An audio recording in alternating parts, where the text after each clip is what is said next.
Welcome. Happy Friday. Happy Friday. You are locked into the Lookout Show presents Tudor Fact with myself, Daps, the host. Soups. DJ Daps, the host, in fact. Yeah, DJ Daps, the host, and myself, Soups, aka Super G. And yeah, we're here to Tudor Fact. On the mic, Super. That's right. AKA Daps, the Pastafarian. Yeah. Do you want to, you're Pastafarian. Do you want to explain why you're the Pastafarian? You kind of explained it the other day when we were on with Cloud. Because we had a barbecue. Whole time Mario, it was his birthday last week. Happy birthday, Mario. Happy 41st birthday, Mario. Yeah. You're catching up with me, bruv. He's not really 41, by the way. Yeah. But yeah, he had a barbecue, and I feel like I was in a nice level. I was on good form. Tipsy, you know. Good form, top form. Yeah. Mrs. was there and that, so I wasn't like over. Weren't going crazy. And someone had done some jerk chicken, or jerk wings, and there was some of the marinade left, and someone had put some sausages on. So I was just getting the sauce and just throwing it all over these standard pork sausages. And I'm not going to do the accent, yeah. But see, when I'm round, this was with my circle, my 30 circle, yeah, and. So I was mucking about saying, yeah, have to jerk the ting. Right, but I was doing it worse than that. Yeah. I was doing it. I wasn't even attempting to sound yard. He was, so Daps was jerking the sausages. And then I think Mystery was like, yeah, we were talking, I think somehow Italians came up. Then I was like, yeah, I'm a Pastafarian, Buffalo Soldier, dreadlock pasta.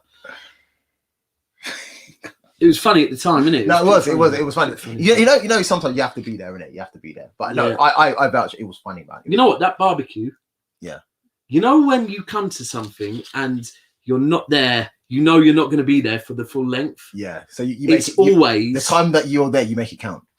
Like sometimes you go to functions, you'll be like, it wasn't all that. But them times where you go to functions and you're only there for a short amount of time. Yeah. They're usually the best functions, and you don't want to leave. Yeah. And then I left, obviously, went to my bedroom, had a good night in that, but you got waved, bruv, because I could tell when you're messaging afterwards, who's about? What should we go live? I'm thinking, but I'll go to Kelly, yeah. He's looking to, when I get home, come and jump on a stream in the cave.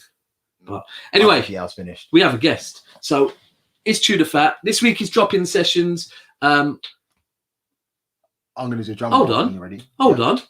Oh, bloody on. Oh, we've got an interloper. Right, we've got an interloper. We've got two guests. So firstly, I'm going to introduce the guest this guest right here,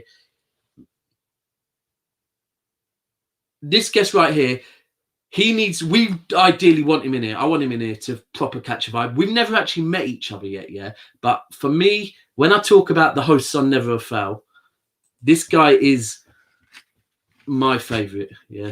I only needed to see one clip of this guy and know we need him on this channel. This guy's the king of one-liners. Wait. No, so that's something you're doing all this. You're doing all this great bringing him in, and I haven't done my drum roll yet. So you're slacking him, but I'm ready though. We're doing a drum roll.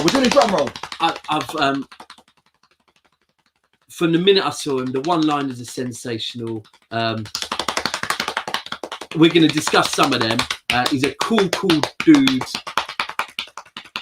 I don't know how you're going to do that when you're supposed to be bringing him in. But don't worry, I'll do it. I do it every time. He is our host on Views from the Skywalk, which is our Spurs channel. He's definitely going to have his own show on the channel as well. The other guest dipped because he's not going to get an entrance like this guy. It's the one and only Callum. Way! AKA AJ Tracy. No, we need to stop that. Yeah. I don't really think. You know what? If I'm being 100, yeah, we don't look alike. You don't at all. Like the other day, I was preing it, bruv, and it was like, as a white, I'll be 100. I got Eminem a million times when I was young. Bro, but this one I've got so much. I'll be honest, there was probably a few years ago where we did actually look alike. You know, the ones when the hair happens to be the same length, facial hair is similar, but now I reckon I just get it because of the plaits and skin color and little beard. Who's he support? Spurs. Maybe it's that as well. Hold on a minute. But you were saying that when you were in Spain, at the Champions League final, Yeah, no, I got it a lot. I got it a lot in Spain as well. I remember. I didn't know they knew him, buff. That's It's, you know, it's so mad, you know, because it was a lot of Spurs fans there as well, innit? But it was mad because the first day I had like a couple kids come up to like take pictures of me, and at first I was like, "Hang on, what's going on here?" So I've said to them like, "Who is it you think I am?" Because no, like you wants to take a picture of me. And they were like, "Oh, AJ Tracy." I said, "No, I'm sorry to disappoint you. I don't look nothing like him. Like, unfortunately, I'm not him." But that wasn't even the first time it happened that holiday. It happened a few times, and there was one time where, like, I think I come back from a one bar there on the night of the final, bit waved. Someone come up to me for a picture. I said, "Yeah, just take it." So some Spanish kids got a picture of me in his phone with him pointing at him like this.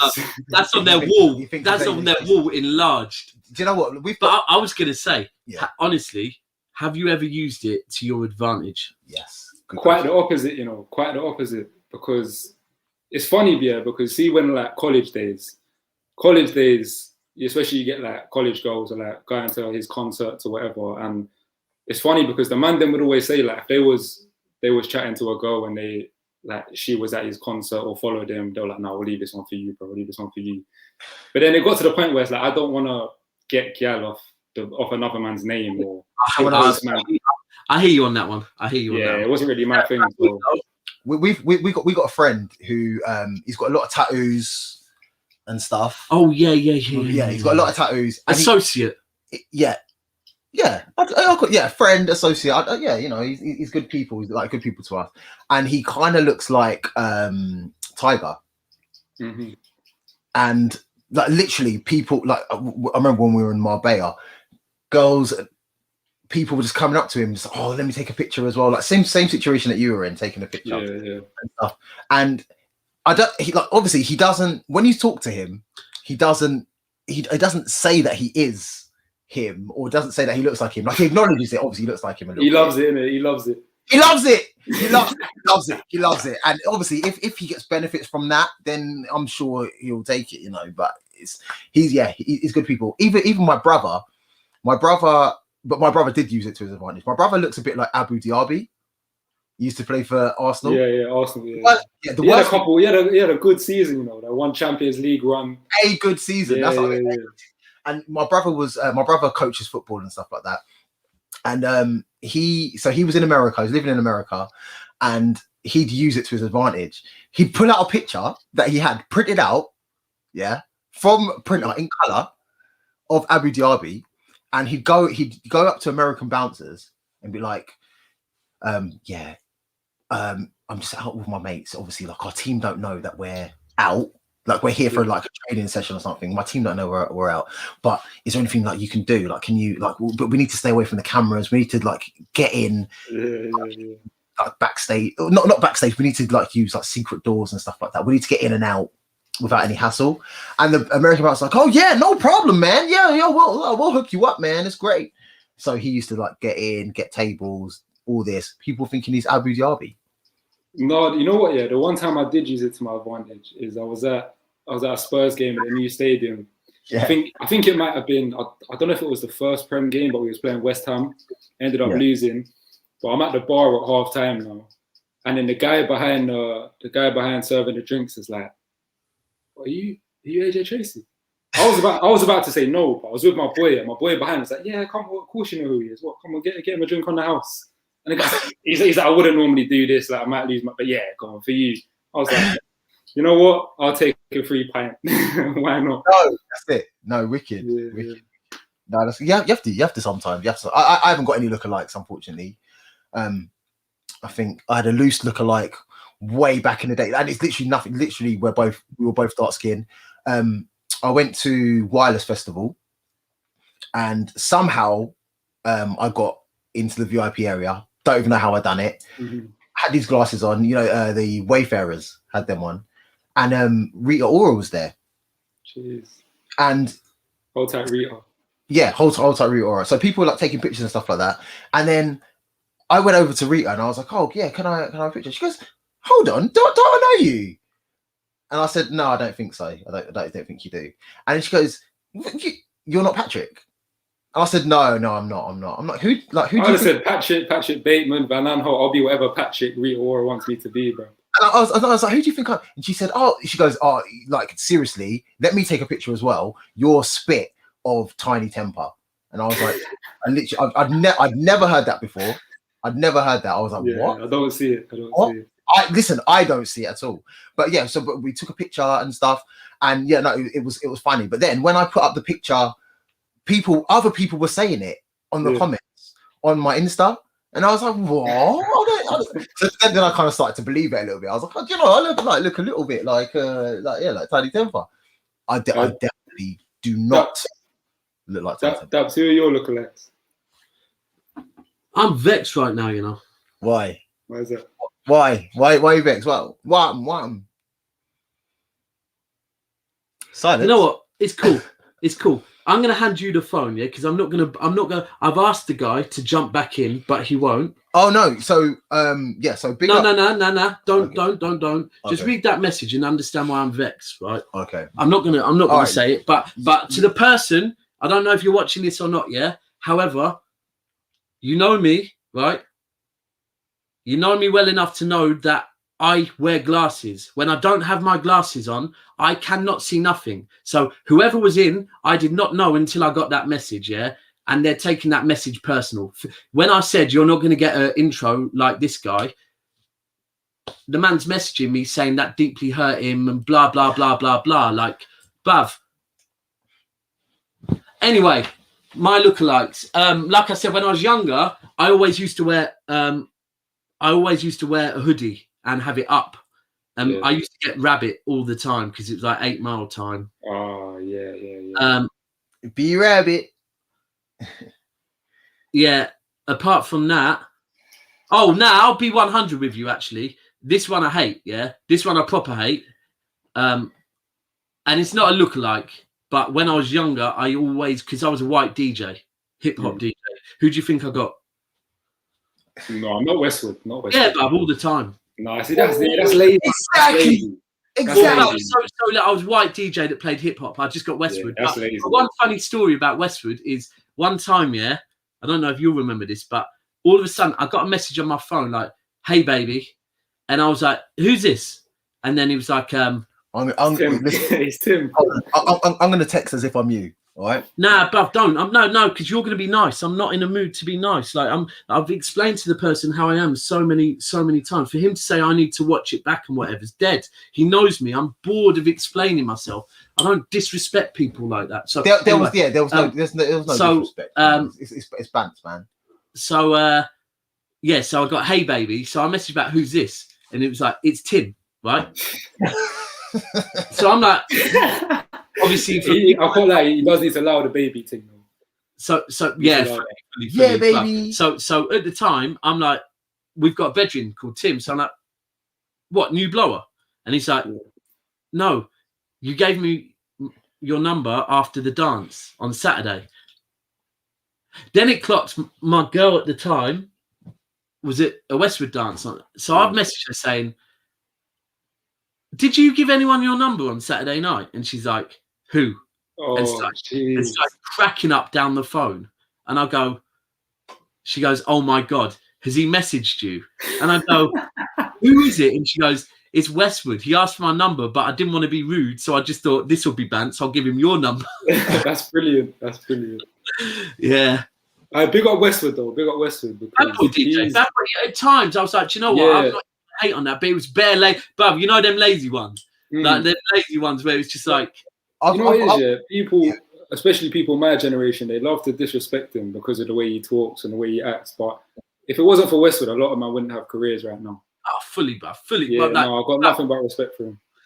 Like the way that and you know what? He went against.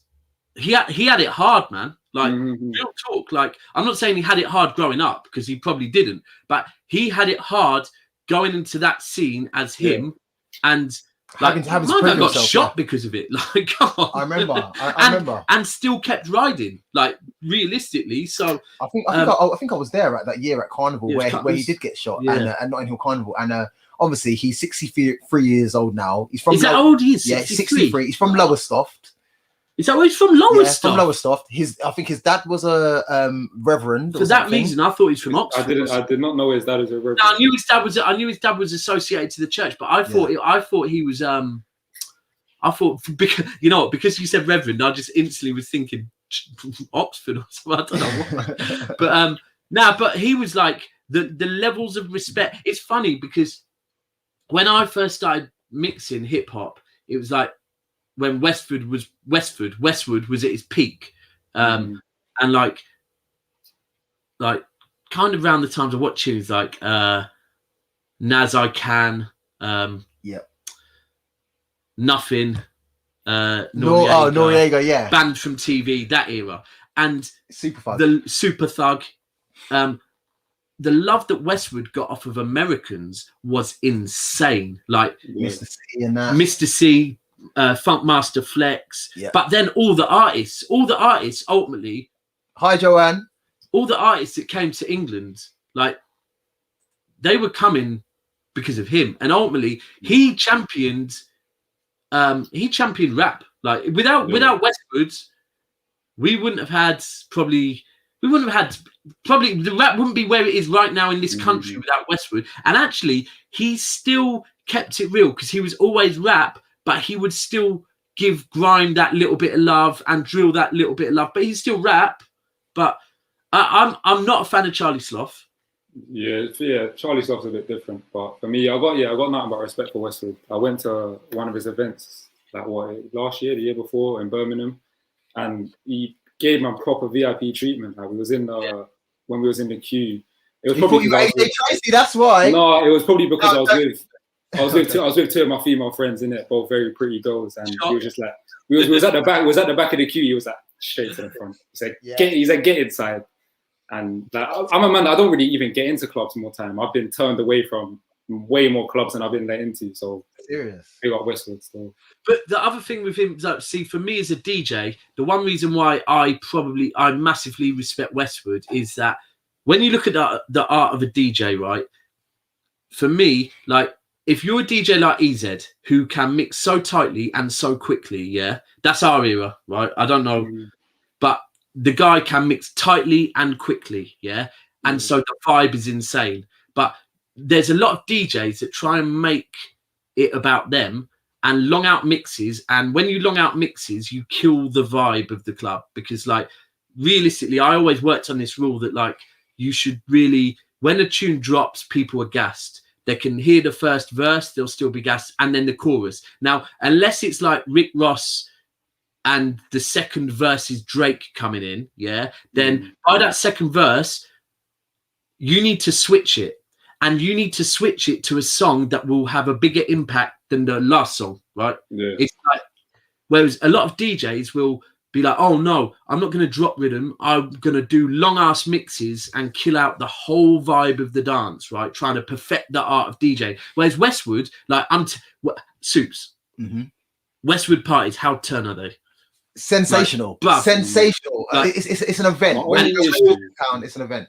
My only issue with Westwood, on that night in particular, and I'm not clued up on DJing or anything, especially not to the level that you man are, but he did it like the ordering of certain genres wasn't right for me. Like really, he only now though. To be fair, like he done like a whole hour of bashment at the end. By the end, it was like 3 a.m. I'm knackered. I'm not trying to be hearing bashment at the end. And man played like 2 slow jams, and slow jams are probably my favorite genre of music. I'm a real old school R&B man. Man played like 2 slow jams. I was disappointed. Yeah, do you know what? This is the thing with DJing in nightclubs. Yeah, there's a proper art to it. Like the reading of the crowd, yeah, is so vital. If you don't read the crowd, and like, so when I used to play in clubs, I would be like, I champion UK music from early, but so I'd be trying to throw UK music, but I'd have to read it. And if I'd get like, say, yes, Laurie, brother. Say I'd get like 5-6 rhythm in, and I was gassed off UK music from early, but I'd know sometimes I just need to pull out and play some American because although I've got a group of 20 man looking to while out to the left, Yeah. Before I started playing UK music, I had a dance floor of 200 girls. So Yeah, they want to hear the American tunes, innit? you have to just throw them. And you know what? The minute I stopped playing in clubs, I don't listen to American rap anymore. I don't at all. I never really I have did. them American. I had to because I had to know them. But now I don't listen to it at all. It's American R&B. I can still the R&B. Yeah. But in terms of like the new American rap, listen, big up all the Americans and what they're doing. But all of that slang music is not really for me, innit? I'm real like UK rap. That's essentially what man grew up on. Yeah, fully. I've got to ask you real quick while it's in my head. QPR shirt the other night. Yeah, did you buy that specially or no? A couple of people was asking. I was doing some work with one of their physios, and he basically gave me the whole training tracksuit, the top, shorts, bottom, long bottoms, jumper, jacket. And I said, you know what? I'm not happy with Tottenham at the minute. I'm not actually a football shirt man. Like I don't even own a Tottenham top, other than a one that I got signed. But I don't have like none of the kits from the last 5 years. I ain't got no other kits. But that training top is kind of wavy, and I was thinking, you know what? I'm not happy with Tottenham. Let me just slap it on. But didn't you say a few weeks ago, you actually said you might switch to QPR? Did I? If I said that, I really didn't mean it. You know what? I'll be 100. Like the Views from the Skywalk podcast is the one that we watch religiously, innit? So like, trust me, you did. You must. Yeah. No, I can remember saying that I'm more on this basketball thing these days. Yeah. Bruv, the conversation I had with Ash earlier was sensational. Bruv, I was dying. I was in here working, and I think I'd put something in the group. I think Ash had put something, and then I put something about what did I put in the group? I put something where someone had posted up who Tottenham were going to end up as their manager, and put like my guy from Burnley. Sean Dyche. Smile. Right? I put that in. Next minute, my phone's ringing. So I answered it, and it was so funny, because instantly he was like, and obviously, look, we speak in a group a lot. Me and Ash don't speak on the phone that often. We speak occasionally, but he just came straight in. He was like, Daps, I can't do it no more. Bruv. He was like, he goes, I can't do it for this club. With this club no more. I'm done with this club, bruv. And I was like, He's this close to going back to United. I was chuckling. He won't go United. He'll come City. He's just struggling to come City right now. I remember he said a lot of his family supports United, didn't it? He keeps talking about going back there. He wants to support City so badly. Yeah, he wants to support City. Remember, if you lot go back through the group, he was ready to jump to City. Until me and him started going back and forth a little piece, and now he's backing off. He's a big Pep fan. Come on, Ash is a fan of football. So am I. I'll be honest, I love Man City, and the reason why I got no problem saying that is because other than that, I don't know any Man City fans. So and that's not even a dig. It's just the truth, isn't it? Whereas the funny thing is, you know what? Arsenal fans have made that a dig. Like, I don't really care about all of that. Like, that's not a dig. Like, it's cool. Yeah. You know what? It's even funny that we've got so few fans and are still so much better than Arsenal. For me, and I watched the stream the other day. Big up Mario, but for me, I've always enjoyed watching Man City play football. Yeah, I think he said something about they were the most boring in the league. I've always enjoyed watching Man City play. Maybe everyone watches football for different reasons. They like different things out of the game. That's what I'm saying. And they've been my favourite team to watch for years. I started off saying to him, I get where you're coming from, because I felt it this season and a bit of last season that kind of, we're not playing as rapid and as fast football. Dominant. We haven't got a striker as last. That's a big thing. When you ain't got out and out number 9, you're going to play different football. But it was when, and I'll take boring, definitely not most boring in the league. However, I still don't think it's boring, though. No, it's not. And ultimately, when he started saying bad and stuff like that, it's like, no, but it's the most effective football you can play. If Bayern, I said it earlier on the City podcast, if Bayern played the way City played, it would be called efficient. But he's just clutching, man. But Ash, then he was like, what was it? Let's get back to Ash. Then he was like, I was saying to my mum, why did you let me live? But then he was going in on his uncle, and I was just lying here, dying, like, bruv, this is mad. Like, he's just literally going in, like, venting, and then he goes, anyway, I'm at the gym, chat later. And I was like, locked it off. All right, cool. Yeah, no. When Ash is going in on a rant about Spurs, it's proper funny just to sit back and listen sometimes. Your chemistry, you and Ash's chemistry is so good, man. It's funny you say that. You know, a lot of people have said that. Me and Ash had never really had a conversation away from being live. But remember, so it's funny that people say that. Obviously, I remember how you two came about, and it's funny because, like, obviously, Would you agree with that? Agree with that? everyone knows. See, this is to the person earlier. Look how much I'm struggling to even read that. Everyone knows, low-key, they're jealous of City and would love to be in their shoes. But Most people, definitely. Yeah, I get that. It's just annoying, bruv. Like, and I'll take that. But when man are trying to like talk, it's just don't. I hate when people try and rattle me. It's so annoying, man. I can't. See the thing about me as a Spurs fan, yeah. I know my place. So I'm never gonna banter City for no fans or whatever. Because these men have got trophies I can only dream of. Yeah. So there's no point. This is, bruv, the maddest thing I saw earlier on is in one thing on Twitter, one Tottenham fan, I think a Chelsea fan had posted something like, this day 15 or 20 years ago was when Jose won the first trophy. Something like that, yeah? And then this Tottenham fan came in and goes, these guys hadn't won a trophy for 50 years. Now look at them talking like they're all that. And it was like, bruv. And I've had a Tottenham fan do that to me, like, haha, like, you can't talk. You were like us a few years ago. And it's like, yeah, but I'm not now. Like, like, we can't just forget that these, I 100% admit it. And I always say when I go on other channels, if I'm with certain fans, I'm mad humble. It's only when I'm around these guys that want to talk about we're bigger than you that I now will start flexing, because I've taken shit off of you for so long that, but I wanted to talk. So I remember with you and Ash, because obviously we'd spoke about doing a thing, and Ash we were also speaking with.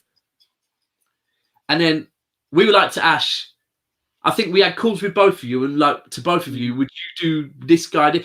And I think I sent Ash one clip of you, and Ash was like, yeah, fuck with him. He was like, that's the guy. That's the guy. Like, the vibe is right. And that's the thing. Like, you two just, like, you're the calm, chilled one-liners, and Ash is just the emotional. He talks a lot of sense, though. He knows football. Ash knows his football. He knows his football. Fully. He knows his football proper.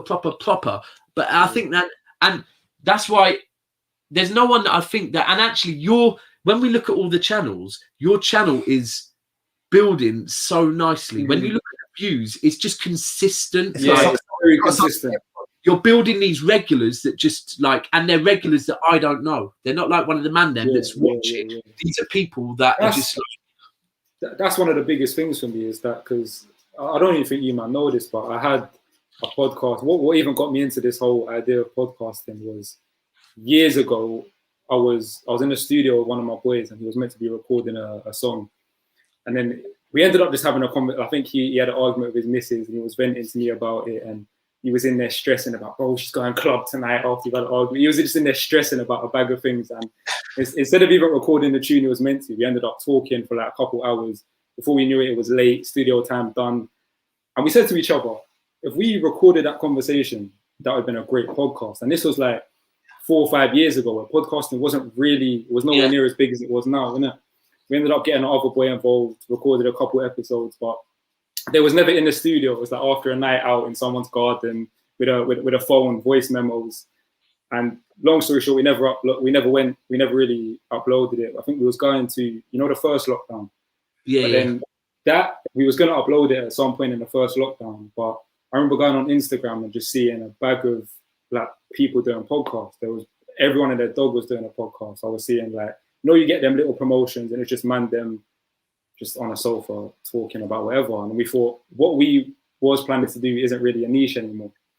But I say all of that to say this, that before we dropped that, I was thinking to myself, if that even got 50 viewers consistently each week, 50 people, even 10 people that watch, comment, interact, for me, that's big, because I know who I'm talking to.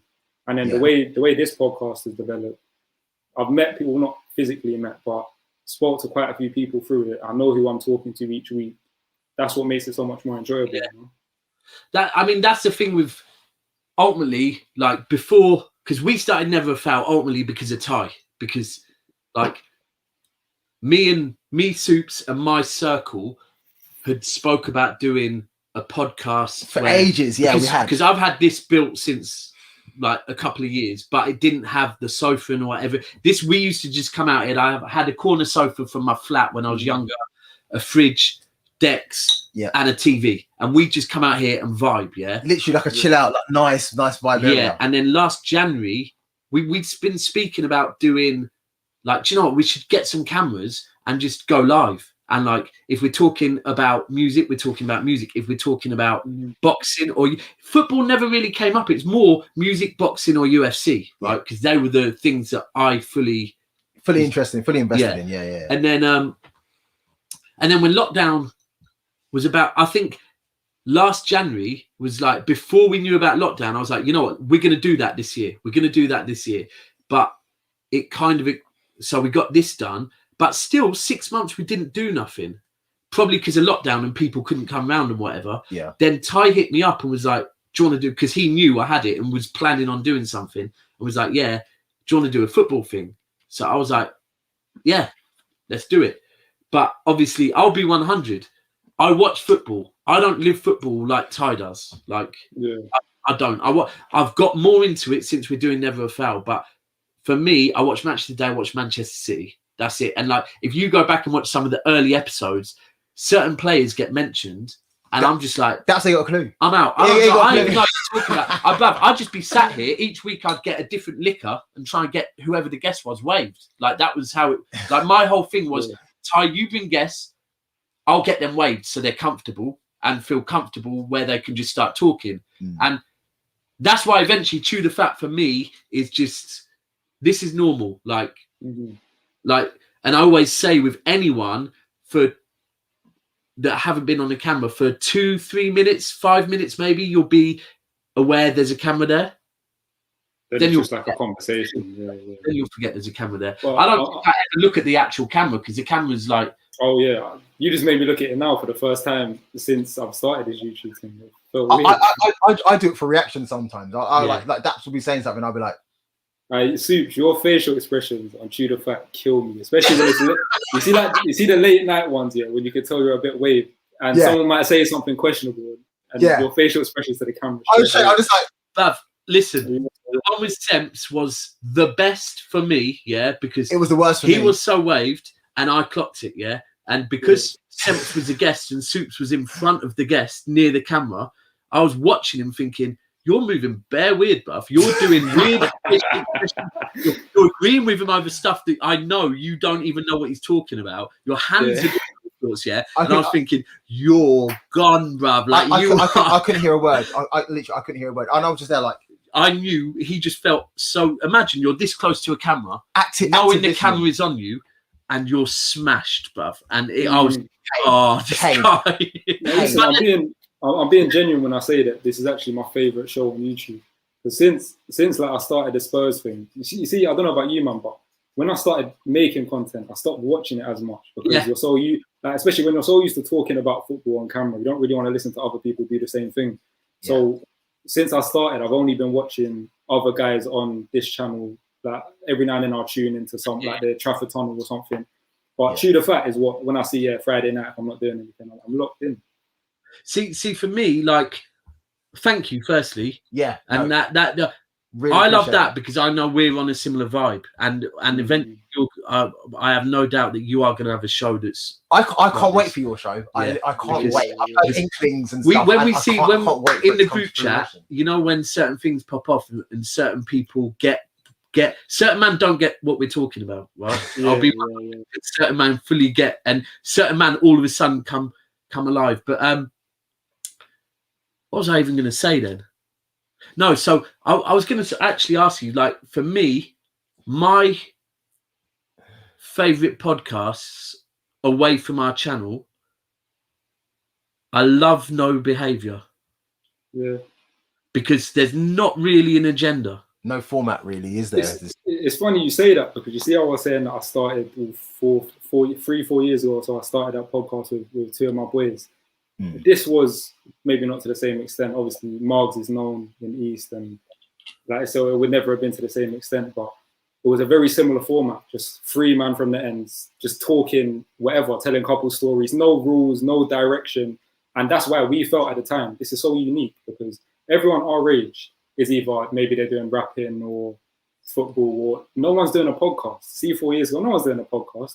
So we thought if we release this, whether people like us, people that like us, people that don't like us, they're going to want to know what we're saying on this podcast because no one has one.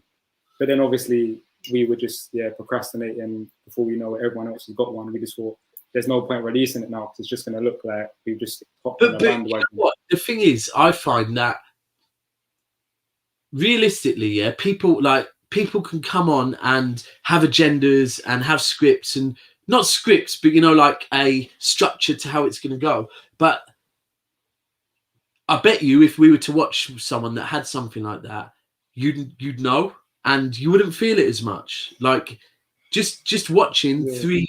And the thing is, the massive thing is that if three guys can sit and talk and can vibe for however long, whether it be half hour, an hour, whatever, you will either like it or you don't like it, right? If you don't like it, eventually they'll stop, right? If you do like it, you'll watch it. But that is the test, ultimately, because if you're trying to be serious, you have to be yourself, because you can never, no one can fake it forever. Like, you're either a likable and funny person, or you're not. I will say that when I'm on a show with you, usually, I know I need to take it up to another level, like Dane Bowers with you, because. Oh, okay. Oh, Otherwise, you're just like, and I'm trying to think. What was the one? One of my favorite ones with you was what was it? The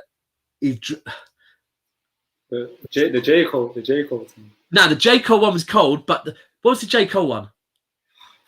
I think I was talking about Mourinho. I said, I think it was Show Me Something.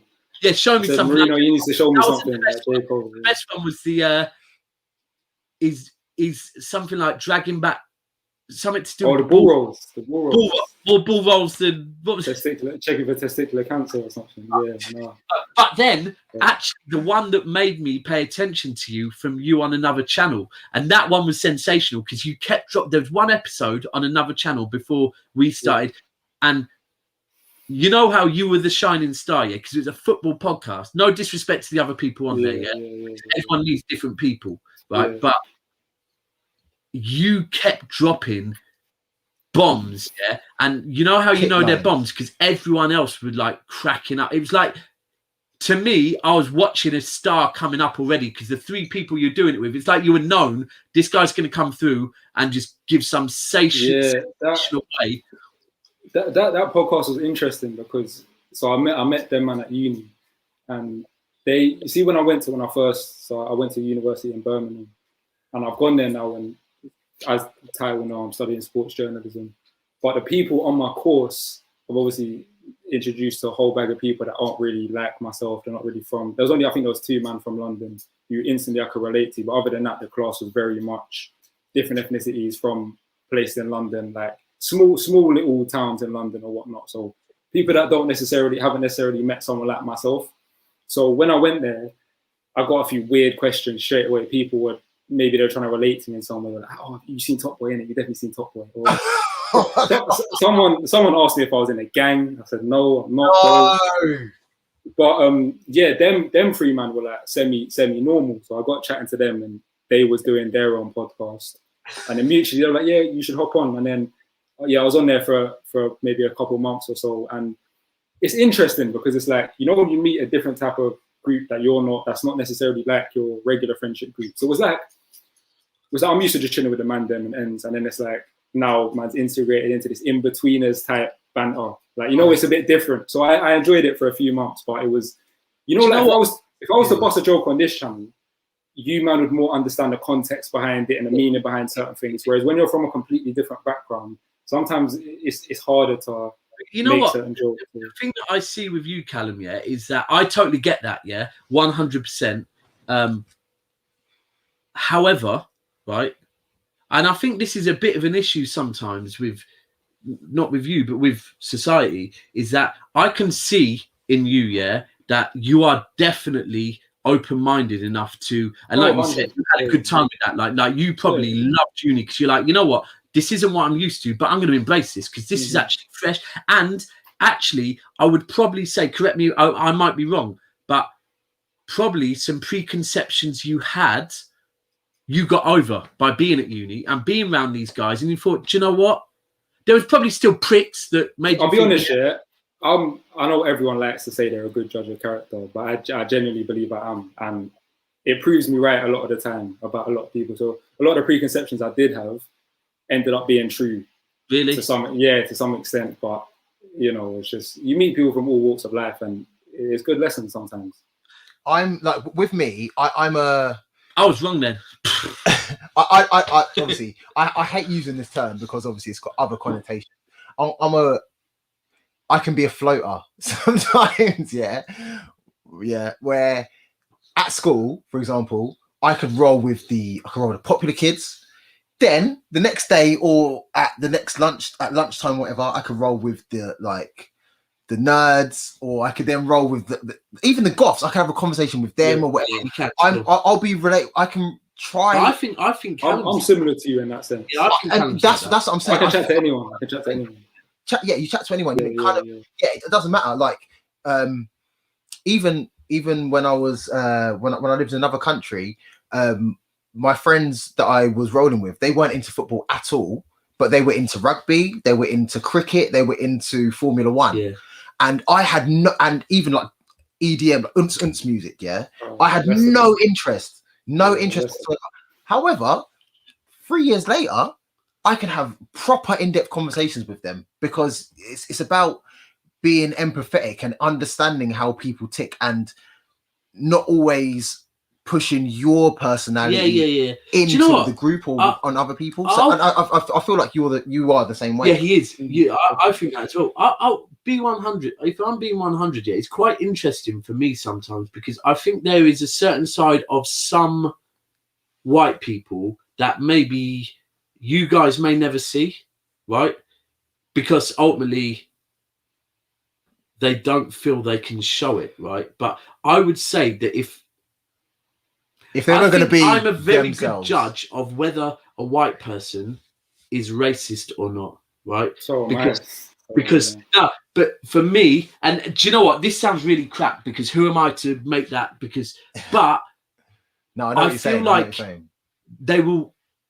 Let's be 100. A white person, is more likely to feel comfortable expressing certain views to me, than they will to you. Yeah. And I've had a few times like where people will say things and I'm having to go, hold on. Like, whoa.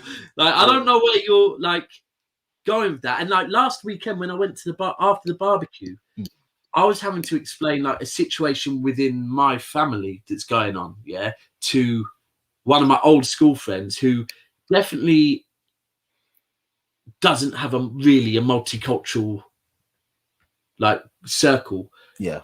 But I could tell straight away the way him and his other half were listening and surprised. It was like, okay, I know you're open-minded, but at the same time, I've been around certain people that I know and I've had to walk away because it's like one conversation, Callum, was so bad, right? Imagine the end line was, so it got so peak. Yeah. It started off just talking Anthony Joshua and Tyson Fury, That's always, isn't it? but then he's kind of said, but you know, Joshua, bit of his chip on his shoulder, you know, it pisses me off the way he thinks we're weak. He thinks we're weak, and I'm like, we're like, or then he goes, no, but they, and I'm like, but this person, bruv, I can't go too deep on it, but it's that's will catch all of them microaggressions as well. For me, they're the worst. You know what? Yeah, I'd rather someone come out and racially abuse me head on rather than a microaggression. That's me personally. Cool. We know where we stand. Exactly. We know what we stand for. Cool. That's fair enough. So he's doing some of that, and then he's like bare theys, and I've had to say, look, I could show you a lot of Tyson Fury stuff, that will make you think like, and I'm like, tell me what Anthony Joshua actually said, bruv. And then he's like stuttering. I'm like, he said nothing racist. He just said that we should support our community. He didn't say, and don't support white people. He just said support our community. There's nothing wrong with that, like at all. But you've taken it in a certain way because you feel threatened, right? I go, that's on you, not him. Then he started, and it's funny because I'm thinking back, I'm thinking certain situations, I'm thinking, hold on. So this is why you said you're not too keen on certain of my brethren, because deep down you feel threatened. And I actually ended up saying to him, "Bruv, you've had some experiences where someone black's taken your girl off you when you were younger, and now you're carrying that on forever." But then I don't mean to laugh. But then it's like, but then it's got to the point where it's moved a bit more, and I've kind of said, look, yeah. Like, let me give you an example. Me and Mario, we live in identical houses, 10 yards away. 10 yards away, yeah.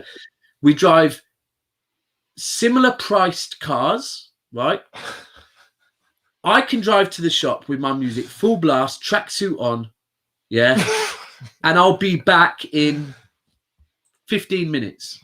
Yeah. I said, Mario, no problems. Yeah, can drive in his car, keeping to the speed limit, and actually my car looks a lot better than Mario's, to be fair. Yeah, you got the green, what's it? Blacked out windows that are illegal, a number plate that's illegal. Sorry, but Mario, right? So Mario can drive there in jeans, a shirt, and keep to the speed limit, music acceptable volume. Like this, It's 10 and 2. It's taken him 40 minutes to get home. Because why? Because he's been pulled over saying you took that corner a bit fast or something, right? And then and I go, and furthermore, and then he said something like, oh, yeah, but that's probably because like them man commit crimes more or something like that, right? On my life, right? And I'm like, listen, right? Mario has never broken a law to gain from it in his life. I have multiple times, right? So Allegedly. No, convict. He's fine. No, allegedly. I don't know. Allegedly. I can't look. It's over 10 years. They can't pull me up. Oh yeah, you're good. Right, I did it. Then what? So I've been like, and he's like, yeah, but still, like they've got a chip and all this and it's like it's so, and they come over here and it, bruv, it's literally got to a point where I was looking at. No, I can't give away who it was, but I'm like, I wanted to dip out and come in here, yeah, because it was like of this level where it can't be a swingers thing because of who it is, and then like it's got awkward. They're like, "Oh, we're gonna go now," and then he's got up and he's come close, but joking, and I think I actually said, "Do you know what? I'd love to try and educate you, but you've kind of shown me that you're beyond it. I can't. You're not to me. You're a closed book. You're so closed." And actually, I was irritated with myself. The one thing I did say to him at one point is, look, and this was really bad, people. Sorry, but it was based on who he was married to and who his children are. Yeah, I said, look, I know you're not racist, but what you're saying right now is kind of mad, bruv. And the fact you're not seeing it, and since then, it's irritated me that I said that, right? But it was kind of. I can't even defend it. I was irritated. But the last thing he said to me, he came over and he goes, look, but away from all of that, let me just give you one last example. You see your circle of brethren, yeah? I bet you they don't rate Eminem.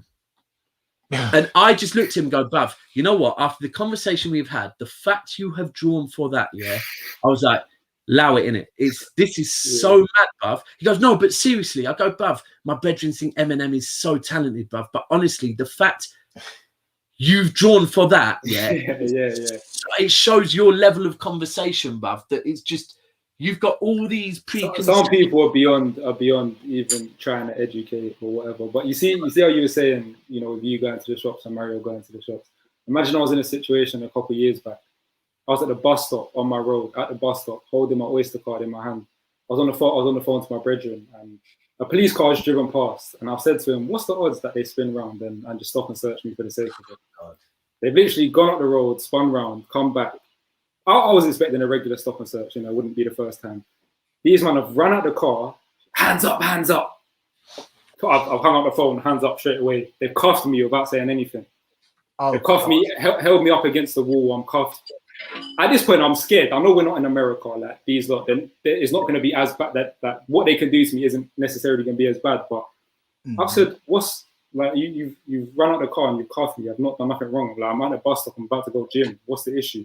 They're like, you match the description of someone in the area that's stolen a car. Oh, that's always. I said, if I've stolen a car, and you're at the bus. I'd be far away from you, man. I'd be far away from you, man. I'm at the bus stop here with my Oyster card in my hand. What do you mean I've stolen a car? They said, yeah, well, we've matched the description. You're going to have to wait here until we bring another car to verify you. I said, all right, cool. But you see me in them situations, some people, they get all loud and leery and start filming. I was being as polite as I could, isn't it? I thought, I don't want this situation to escalate. So I'm there saying, all right, officers, I understand you're doing the job, whatever. Then they started getting bare cheeky. So I'm wearing a coat and they're saying, I can see that wadded cash in your pocket. I said, there's no cash in my pocket. Search me. Bro, this man's told me I've got a wadded cash in my pocket. There was nothing in my pocket. So he's opened my pocket, nothing in there. I said, I don't have any cash on me. So then he's taken my coat off, searched it. I've said I don't have any cash on me because I'm thinking he's alluding to this imaginary wad of cash in my pocket, which is not there. Forgetting I've got a £120 note in my inside pocket. He's unzipped that, taking, oh, look, I just made you rich. I said, what the fuck are you talking about? Like, bro, they were so cheeky, so arrogant. All the way through it as well. He's calling me son, mate, boy. Yo, honestly. Like, so it's mad because I've had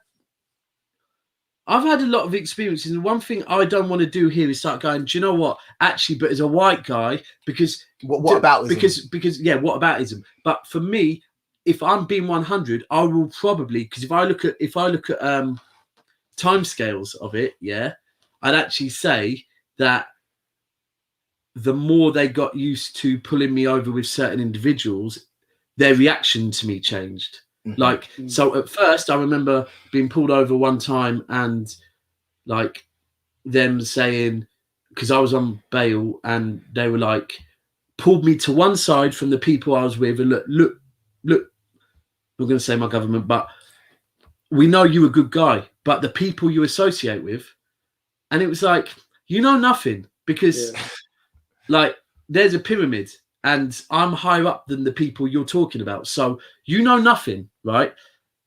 But they do that. Like, and it's just like, and pull me when I'm being interviewed, they'll say things like, look, oh, how are you and so now? And it's like, we're good. No, well, it must be a bit. And it's like, I know you want him more than you want me. It's the way they talk. It's the way they talk to you. It's so condescending, so demeaning.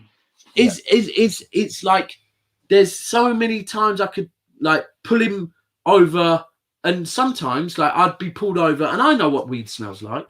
So if they go like, your car smells off, I'll be like, yeah, me neither. Cool, get it. But then it gets to the point where like I always remember one time where they pulled me over and they go, we're going to smell in your car, and you know what we're going to do, mister. If it smells off, I'm like, cool. Do you know what? I go, you can smell in here because this air freshener right here, yeah, is so strong that my eyes are watering. So they've gone, yeah, we need to spit it. And I'm like, I looked at one and go, honestly, be honest with me. I'm not being an idiot. Come and smell in the car and tell me it smells of nothing but strawberries. Like, so you telling me it smells of something, this is now getting to the point where this is harassment. I've been pulled over, but what I'm saying is I've noticed it got like that from them getting used to seeing me with certain individuals. Like back many moons ago, long time ago, I've been spun and they've missed things on me because they are so bothered about who is sat in my passenger seat, right? Like that, and that is real talk. Got away with one there. Like, that's real talk. Like the amount of times they've missed things because they're more bothered about a black person in my car than me. And it's like, well, you know what's interesting? What come out that situation that I was saying is my auntie. She works in the police, but with victims of sexual assault specifically. That's big her up in it, but that's her expertise. Yeah. And I remember I told her about the situation, like word for word, and she said, "Yeah, that's not right." She said, "Like, did you get their badge numbers or whatnot? I'm gonna try and find out more about this." So they ended up, for some reason, they wouldn't reveal you know how police wear the security cam. They wouldn't reveal the footage, but they revealed the transcript. And that officer ended up having to go on a discriminatory awareness course or something. So I know he was fuming for that 10 weeks he was on that course because of me. But Do you know what? Allow it. That one. Never that. No, I never. You know not around here. Never that. But that was pocket change on them. Jesus. Littles. Littles. Now, do you know what? Yeah. Them things are dangerous because people. My recommendation to people out there is never ever touch those things that were just those pills things. Don't touch them littles. You don't know your body reacts to those things, so do not ever touch them. You don't know what's inside them things there. No to drugs, kids. Yeah. I've got another one. Like I can't say who it is, but very recently, one of my friends has had a situation where basically in London he's been pulled over with a prop, and in fact, not even someone else has been pulled over with a prop, and I'm really not going to go deep into it, but ultimately he had everything on him to prove it was what it was, right? Yeah. And they still took him in. And they just like to throw their weight around sometimes. And it's mad. Like, even he's now asked for the body cam footage because he's like, yeah, but they wouldn't give it to me. They wouldn't give it to me. They knew there was in that. They knew there was in the wrong. The worst thing is, right, what they would do is, this is what's really bad, is another thing I find is, what they'll do is, if they do, say police kick in your door, right, looking for A, right, if they don't find anything, they have to pay for your door, right? And the mad thing is, doors are pretty damn expensive. So many times I've seen them not my door, but other people's doors. Doors aren't cheap, you know. Doors are not cheap, especially if you're an 18-year-old. A door is not cheap, right? But then what they will do is they'll find like 0.1 of weed. This is the reason why we came in. We're not replacing the door because they don't need to pay for the door no more. Yeah. Like these things, reasonable, like intent or something. But this like that one you just said there was a new one, bruv. The whole we can see, like, but I do believe that certain areas are different. Like my one experience, actually no, we've had one particular experience in London, kind of back in the day. Who was with me? Mario was with me. Was Mario with me? Was mad, and this was, I'm talking back in the day. Bully Van Fall. It wasn't the one with you. It's the one with Mario. But the way they jumped on me, was insane. And it will be like 2 or 3 men as well. And I was like, whoa, like I'm cool. And they're like, yeah, well, we don't know down here. You can have anything on you. And I'm thinking, do you know what? And I'll be 100. Back then, I was like, well, in our ends, that's not happening. Like what you've just suggested there is not. Like we're not moving to feds like that. I don't know what you're experiencing down here, but to start doing that. But I have no doubt them. Do you know what? Let's move on to. I don't want to move on to Line of Duty too much because I'm only on the beginning of season 3. But I think Line of Duty is kind of exposing the corruptness of Ben Coppers. Do you watch Line of Duty? Yeah, I'm not really up to date on the new season, but for me, Arnold just gets on my nerves, bro. He's out here looking like Gareth Southgate these days. Well, his waistcoats. Yeah. Oh, you better get used to Southgate because he could be in your dugout next season. God forbid, bro. I'm telling you, if that happens, I know I say I'll be done with Spurs. I'll still be there. Same with Ash. When Ash was like, I'm like, I had this a few seasons ago because I was getting too into football. But do you know what the thing? I know we're gonna obviously. It's like the thing is, we alluded to it earlier with you, Callum. I think we know you're good people. I think we all resonate on the same sort of frequency, similar sort of frequencies. We all get along really well. And it's so easy for us to just like chat, and then we'll just look at the time and it'll just be gone. We said we limited to an hour today.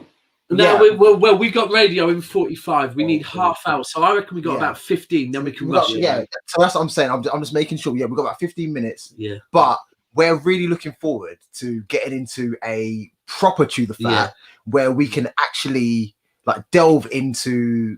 I always say, chew the fat. We peel back the layers. Peel back the layers. Come on, I watched the show. Yeah. The maddest thing is, even with radio, I'm used to this guy's like he has certain ways. Like every triggers. I've got radio. Triggers. When I go, it's time for the top 3. I'll be like, right. So those that don't know, every week we do a top 3 script where we listen. And I'm like, oh my god. No, but it explains it for people who might not. They might have dipped in for like 5 minutes, and then they can understand where we are brings up to speed. If I had Mario on right now, yeah, I could give him a terminology to describe soups that he'd get. Yeah. But because you're not quite of the age, like you didn't really rave to old school garage, did you? No, not really. Nah. But soups, yeah, you are proper like that old school garage MC that has like a certain way to hype up the rave, and you will always go to that. Stick to it. Always, Stick to it. always go back to it. Yeah, Old Faithful. And real quick, actually, because I wasn't sure whether we touch on it tonight, but I want to touch on it real quick. Okay. The whole situation with Lee Gunner coming on the show and whatever. And I don't want to get deep into it and the decision for him to come on, the decision for him not to. Yes, bits and bobs. Bro, I've been thinking, gee, you're looking like 25 with that trim. But I don't know if you watch. Go back and watch. I remember this. I was waved. But if you go back and watch the Chew the Fat on Wednesday, yeah, I was waved as hell. And I was sat here, Soups was talking, and I just kept going to him. Bro, sharp. That's what I kept doing. I kept going, bruv, your trim's cold, you know. And he kept going, cheers. But I was interrupting him. And I was like, and the beard, bruv. The beard. Yeah, I was looking at the line up on the beard. I was thinking, I need to pre it, because the whole thing me and Mario go with, yeah, is like, there's two things with the barber. The first thing is how long the trim lasts, yeah? Because certain man can look cold when they come out, but give it 3 days, trim's flopped, yeah? So, and that's the difference. We always say that's the difference between a £10 trim and a £20, £30 trim. I'm a £10 trim, man. Can't even lie to you. So that's the first thing. The difference is 2 weeks. The second thing nowadays, I cut it myself, though. The second thing with me in particular, yeah, is, see, my facial hair is like still, yeah, like it's bare, like, and my barber is so confident with the beard, yeah, like just boom, boom, boom, quick, sharp. Whereas when I've been at his and I've been in a rush and I've been like, you know what, you trim me, yeah, the hair's cool, but when it gets to here and they the first time they do it, I see them kind of when they hit hair, all of a sudden stop, pause, like, oh, this is already fucked up. And at that point, yeah, I'm like, you know what? That's here. You're about to go down here. You can't be doing none of that stuff around here. And when I was on a holiday, I always used to get told by the reps at that holiday that I needed to trim here, because I was looking acky, yeah. Look at right? Look like you was on your dean. He pays 22. Fully, I got blessed with, when it was Ramadan, I was getting blessed with all sorts of meals. But I was being told by the reps at the resort that I needed to get this trimmed, right? And I was like, no. And they were like, no, but you're looking. I was like, listen, everyone that's staying at this resort at the moment, and some of them are only here for 5 days and then they're going elsewhere, are touching those clippers. I'm not having them. So you get cocoa pops on your beard, and it's long. £10 trim's been that, bruv. So, like, those things. And trust me, if you think about it, why are you trusting, man, to put a blade round your throat? Bro, I do my beard myself. I always have. I don't. I did through lockdown, and I effed it up. And when my barber came round the other week, he was like, you've taken it. I had it looking so certain. Why are you taking it so low? I'm like, bruv. But certain barbers charge like this amount. Big up, man. Bro, I got barber horror stories, you know. Because it was like probably like a year or so ago, I had a Britney Spears moment. I don't know why. I don't know what happened, but I thought I'm cutting my hair. Yeah, bro. I went in and I had plaits like down to here, like long, thick plaits, and I just went up like that and just cut them in the mirror. I don't know why. I looked at myself. Jeez.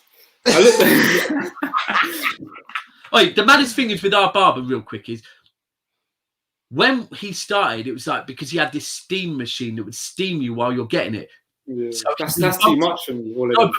Softens the hair. He did that. It does a lot. That was nice. It felt nice in that, but he did that for 2 weeks and then stopped doing it. But prices stayed the same. Just so like, this is. But wait, hang on. I'm just deeping. Man said. I'm just deeping. Mario said £50 trim. No, real talk. But the thing is, he hit man with the £50 trim, and one of our beds since lockdown, because now he's doing home trims. Don't do it, Daps. Don't do it. I know what you're gonna do. I'm not gonna do it. I'm not gonna do it. But the kilo's right. Is that £50 trim coming with a happy ending? I'm gonna say baddest barber in the ends, £50 worth every penny. It will last. He's definitely 2-3 weeks. I ain't paid £50 for my trim, but Yeah, go I'm on. clocking this one, and I'm watching how long this one lasts, because although I believe in my blood clot barber, yeah, like I don't. that price, I might have to cheat. But no, but so imagine, so I've cut my hair now. I looked there and I said, I just need to take it all off. So I said, yeah, cool. I'm gonna try and get waves in it. So I was at uni these times, and you know them like them barbers that just go from different accommodations and give cheap trims. And he was talking up the things. He said, yeah, bro, I've done my level 3 NVQ or whatever. He was showing me certificates. I said, cool. And then he's pulled out the clippers and it was gold. I said, how can I not trust him? He's got gold clippers. So he's cut my hair now, and he gave me the coldest trim, like level 1 short hair, and it suited me. I said, nice. 2 weeks later, I've gone for the re-up. Man pushed this side of my hairline back to here. That's the worst thing. They'll push your hairline further back. Bro, you know, like that feeling. You know when I'm sitting there on the chair and there was no mirror in front of you, but you can feel when the clipper's touching a part of your head it's never been before. And you know, like afterwards, I'm looking in the mirror and this bit of my forehead's all lighter because it's never seen the sun in its life. Bro, my hairline was finished. Like I remember when I come back down to London, I see my mum. My mum was laughing at me for a week. But when your mum, but the other thing is, like I know, like that's what I'm saying though. And you know what? There's one show on YouTube. Yeah, I can't remember what it is. It's in America where they do little banter about barb. Like I think what it is they've got a white guy in the barber shop and they're seeing if anyone will sit with the white guy. I think I've seen that. And this old guy is basically like, they go, what would you, because someone's like, nah, I'm not going to get trimmed with him. Then they ask this like 65, 70-year-old, would you sat with him? And he goes, no. And they go, oh, well. And he goes, no, different reason. He goes, I've been being trimmed by this guy for 40 years, yeah? And he breaks it down. He says, I get trimmed by this guy because I know this guy's trims last me. That's why I come to this guy. Nothing to do with his color. If I'd been getting trimmed by him for 40 years and I knew that the trim lasted a certain amount of time, I'd get it trimmed like the Italians are wavy. The one thing I was going to say real quick, have you ever clocked that every barber, yeah, right? You see like when Arsenal sign a player and then man draw for the YouTube clips. And you have to Google it, yeah. Every barber, Googling your barbers. Every barber has some patterns to show you. Yeah, I did this. Like, brother, I don't care about your patterns. I don't want no tick. Like, and no, come on, that's an idiot thing. And the other thing I was going to say about when you said about Cocoa Pop, we've got one brethren. I'm not going to hot him up. Mario knows who it is. Who's had he's about 3 Cocoa Pops deep. Real talk, bruv. And it's the blade. And this is how I know my barber's a bad boy. One time, I was flying to Malia on the Monday. I needed a trim on the Sunday. He agreed to open up the shop. We went there. I got the trim, or I got the fade. Then he just needed to line me up, and he was looking around for a blade. He could not find a blade anywhere. Yeah, my guy just grabbed a Gillette, yeah, on the ting and lined man up. Quick time with the Gillette ting, like quick. Baddest boy, Sugar. Sugar is the baddest barber. He's sensational. He's sensational. Imagine there was one time, you know, when you go to like your regular barbershop and everyone's got their one barber. Every time you go there, that's my chair. I'm sitting there. This guy had been trimming me for 12 years. I think I had a big link the next day or that weekend or something. So I went there for a trim. I needed to get a nice tape or whatever. I've gone there. Man's telling me, yeah, no, your barber, he's on holiday. So he's like, I'll trim you. Don't worry, I'll trim you. You've been coming there 12 years. I know. He's like, I'll trim you. I said, all right, cool. So I'm sitting in the chair now. He's a Tottenham fan as well. This guy, not my regular barber, his brethren. He's trimming me, and we lost that. We lost the weekend before, the midweek before. Surprise! Surprise, isn't it? We're dead team. He's there huffing and puffing on my head. Oh, but the manager, he's got to go. He's there trimming. Oh, but the manager's. I'm like, bro, cool. Well, we're both frustrated. We're both Spurs fans, but don't take it out of my head. Bro, the trim was done. This guy was complaining the whole trim. Maybe it was Pochettino them times, but Pochettino's substitution. I'm like, cool, but we're both frustrated, innit? But at the same time, we have professionalism. We have to remember professionalism. Remain professional. So I left with a horrid trim. You know, when you can't. The thing is, when you're sitting in a chair, you don't really realize the full extent of it. No, you go home, have a shower. You look at the fade, and it's patchy, and the lineup is different on both sides. And do you know what? I find that actually, to be fair, yeah, my missus is pretty on point. Oh, she can clock it. She'll be like sometimes, because I think sometimes if you do decide, you know what, I need to get trimmed, you'll come out feeling a little bit like, yeah, that was all right. A bit.